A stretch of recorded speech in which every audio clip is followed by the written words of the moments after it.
खुदा के लिए छोड़ दो अब ये पर्दा कि हैं आज हम तुम नहीं गैर कोई। अस्सलाम वालेकुम, दिस इज़ अली अजमल। मैं एक माहिर नफ्सियात हूँ और आज मैं आपसे बात करूँगा एक ऐसे इशू की जो कि हमारे माशरे में बहुत ज़्यादा आम है। जी हाँ, आजकल हमारे माशरे में और हमारे रिश्तों में गलतफहमियाँ बहुत आम हैं।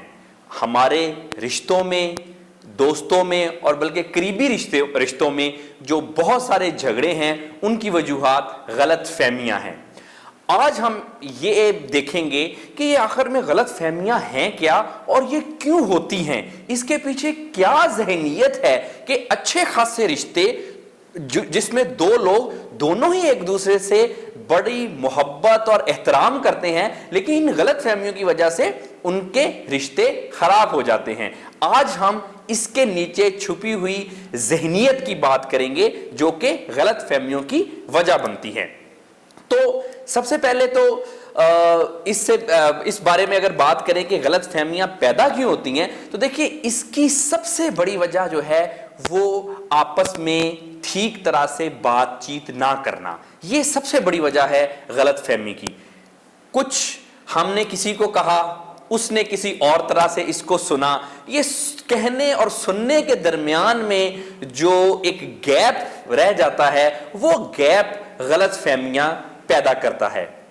और इसके अलावा आजकल ओवरऑल माशरे में इतनी नेगेटिविटी है कि अगर कोई एक शख्स अच्छी बात भी कहे तो सुनने वाले को वो ज्यादा नेगेटिव ही लगती है। अब इसकी दो वजूहात हैं, एक तो माशरे में इतनी नेगेटिविटी फैली हुई है कि पॉजिटिव बात भी हमें नेगेटिव लगती है, और दूसरी बात कुछ हमारे अपनी जहनियत का भी इसमें बड़ा अमल दखल है कि हम अपने दिमागी खोल में इस तरह से हमने अपने आप को बंद किया हुआ है कि बाज़ औक़ात हमें पॉजिटिव चीजें, किसी का गुड जेस्चर भी वो हमें बम की तरह लगता है, हालांकि वो बड़ा अच्छा जेस्चर होता है, अपनी तरफ से कोई शख्स बहुत अच्छी बात कर रहा होता है, लेकिन चूंकि हमारे माइंड में कहीं ना कहीं हमारी जो टेंशन्स है लाइफ की, उसकी वजह से और महरूमियों की वजह से और मसाइल की वजह से कहीं ना कहीं नेगेटिविटी छुपी होती है। तो जब किसी शख्स की एक बात जो कि हमें बिल्कुल क्लियर ना हो, वो हम अपने जहन की नेगेटिविटी के हिसाब से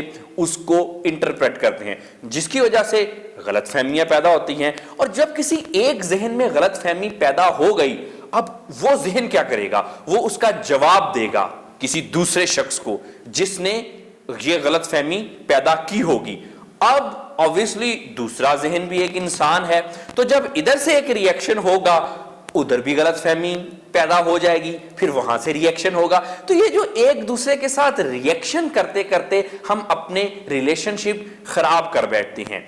हमें इस चीज की जरूरत है कि अपनी कम्युनिकेशन को बेहतर बनाएं। अगर कोई गलतफहमी हो गई है तो बात करें। जी हाँ, बात करें।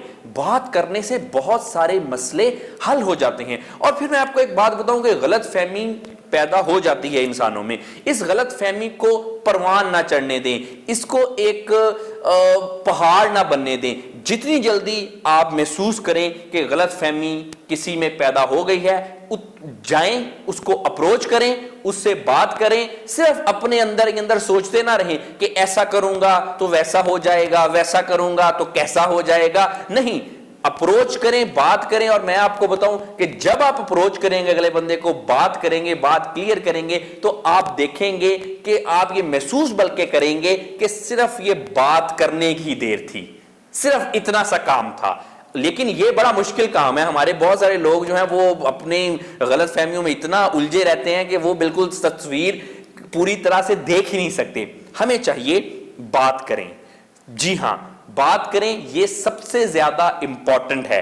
और दूसरी बात यह है कि अपने आप को पॉजिटिव सोचने की आदत डालें। देखें, अगर कोई चीज आपके साथ नेगेटिव भी है, अगर आप उसको रिस्पॉन्ड पॉजिटिव करेंगे ना, तो एक ऐसी एनर्जी, एक ह्यूमन एनर्जी जनरेट होती है जिसकी वजह से जो चीजें स्टार्ट में नेगेटिव होती भी हैं वो भी बाद में पॉजिटिव हो जाती हैं। लेकिन अगर आप गलतफहमी में रहेंगे, नेगेटिविटी को ही अपने जहन में और लाइफ में डेरे डालने देंगे, तो फिर अगर चीजें जो कि पॉजिटिव भी होंगी, आप अपनी नेगेटिविटी में उसको नेगेटिव कर बैठेंगे। इसलिए بات کریں اور دوسری بات ہمیشہ پازیٹیو مائنڈ سیٹ سے بات کریں. Thank you very much.